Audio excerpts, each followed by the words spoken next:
Welcome to Toronto Ball Talk, where we talk NBA basketball and all things Toronto Raptors. We're back from the All-Star break, so let's get right into it. The Raptors have played 2 games so far. They started off on Friday night with a game against the Phoenix Suns. It started off as you would expect a game back from the All-Star break would look like. Everybody was shooting bricks. Everybody except for Pascal Siakam. He had an absolutely fantastic game. He actually scored 17 first quarter points out of the first 31 points that the Raptors scored. 37 points overall. Just a great night for Siakam. He came out lights out. He looked like the All-Star break had done him some good. He's locked in, he's focused, and it's just a good sign for the Raptors moving forward. Raptors won the game. It wasn't really close. It was more of a test run for the rest of these games coming up now. It was a nice opponent to have after the All-Star break because, let's be honest, they're not very good. So it was a nice little way to ease ourselves back into the second half of the season. So I liked what I saw. They didn't really make it close. There was a few little mini runs, but the Raptors were able to make those big time shots when it counted, and that's how Friday night ended. Good night for the Raptors. Then we move on to Sunday. Actually, no, what am I saying? There's a lot to talk about this game. A lot of stuff that happened sort of as the game got a little bit out of reach for the Phoenix Suns. Second half came around and Drake came onto the broadcast. He joined Matt and Jack, and he was in full Drake form, representing the Raps, but also just having a good time.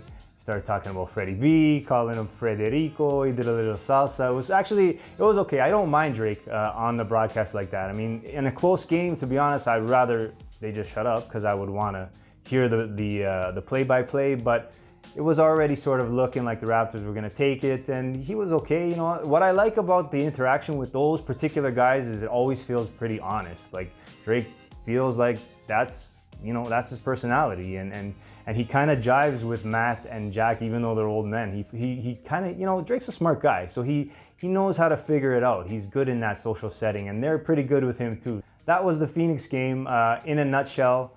Then we move on to Sunday, where they played the Indiana Pacers. Just last night, watched that game, and they came out on fire. The Raptors went on a 13-1 run to start the game, which was fantastic. Serge was key in that, and then Siakam had hit a nice 3. Lowry was important in that too. And to be honest, they never looked back from that. They just came with this intensity that I thought was fantastic. Like they're just getting me hyped. This type of intensity already. The chemistry is there. They came out on another gear, on another level that the Indiana Pacers just couldn't match. They never made a run. They never made it close.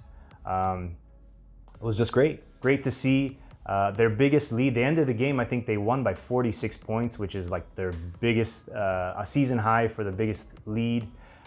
They held them to 81 points, which is also a season high for defense, for their defense and points against. So really nice to see on that end, especially because Indiana could be a possible first round matchup. They just came out and they made a statement like, look, you guys, you're not on our level, which I thought was really important. That kind of stuff is important come playoff time. And again, Raptors are not even full strength, still missing Gasol, still missing Norman Powell. So things are looking real good for the Toronto Raptors going into Tuesday night's game against the Milwaukee Bucks, which is the big ticket for sure. The last time the Raptors played the Bucks was November the 2nd, I believe. They lost that game, something like 115-105. The Bucks were the better team that night, so I am looking forward to this primed up, ready for the playoffs Raptors team to get a chance again at the Bucks.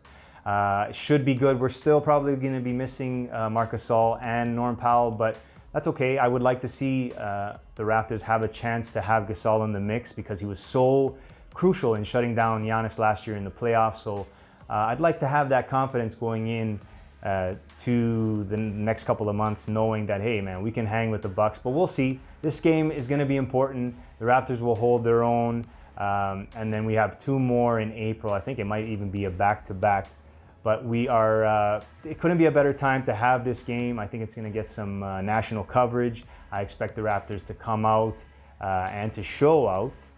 It is in Toronto, so we got our fan base behind me. We should be able to take this one.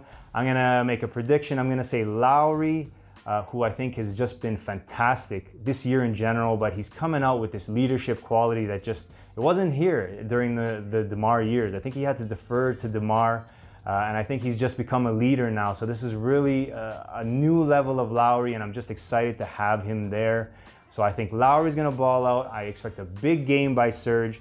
I'm hoping for good things from Siakam, but I won't hold it against him if he has just an average game, because he's gonna have a tough matchup with Giannis Antetokounmpo in there. So overall, though, the Raptors should be able to take this game. My final prediction, let's see, it'll be 114 to 108, something like that. It'll be a high-scoring game because both of them are pretty primed offensively with good systems. They move the ball.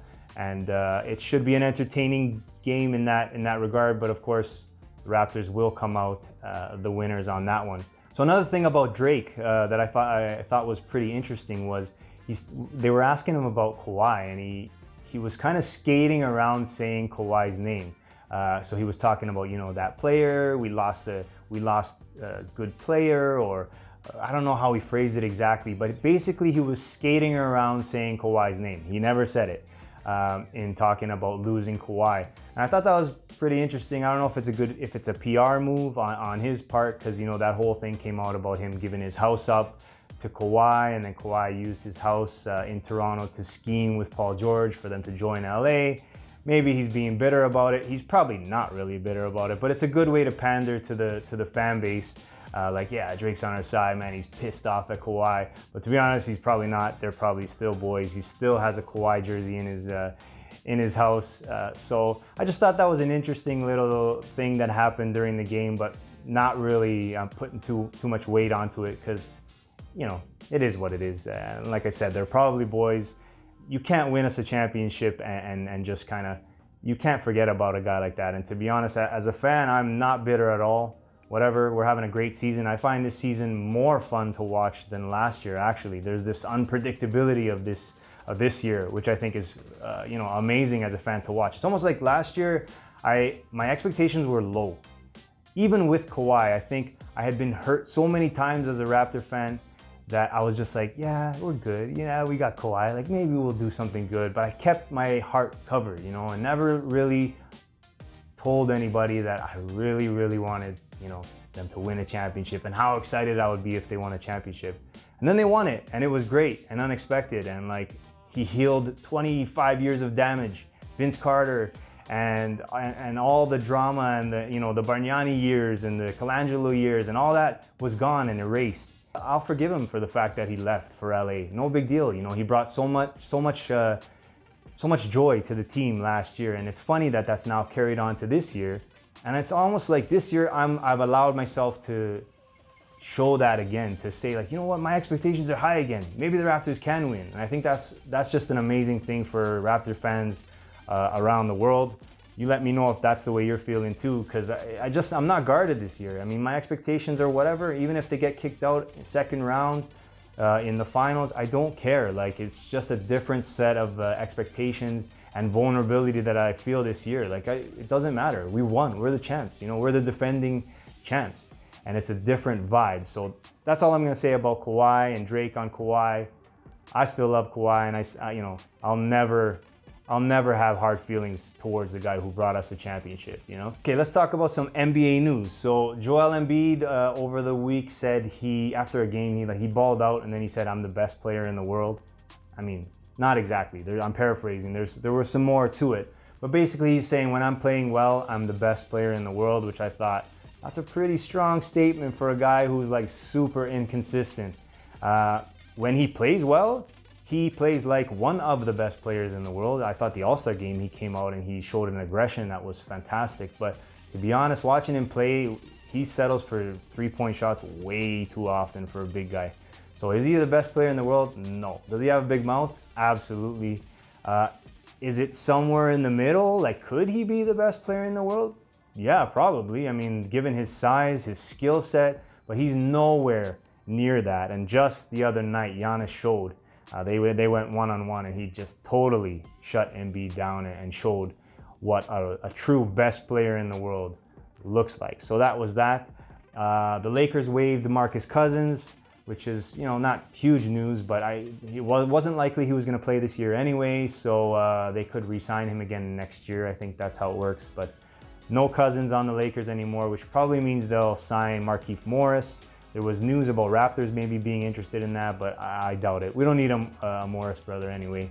What else? We got Kyrie is out for the season, which is good for the Raps just in case we play the Brooklyn Nets in the playoffs.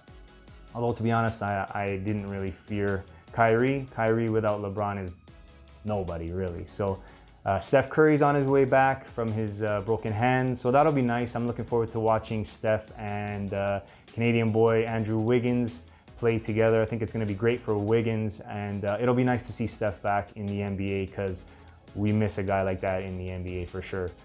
They won't do anything great. They should continue to tank, but it'll be nice to see a few Steph Curry shows, some highlights that is. Okay, so one more thing before we go. There was a news article I read about Giannis maybe not wanting to come to Toronto because of the cold, which I thought absolute BS. American media, it's like Milwaukee, Toronto, they're pretty much both freezing in the winter. So just another example of the American media being biased and not wanting any free agents to come over to the Raptors. 2021, Giannis to the Raptors, another prediction of mine. End it like that, and we'll look forward to coming back after the Bucks-Raptors game. Remember to smash that like button and subscribe to the channel if you like what you see. There's more NBA and Raptors content coming, and it's coming at a fast pace. So we'll see you next time on Toronto Ball Talk. Go Raptors. I don't know.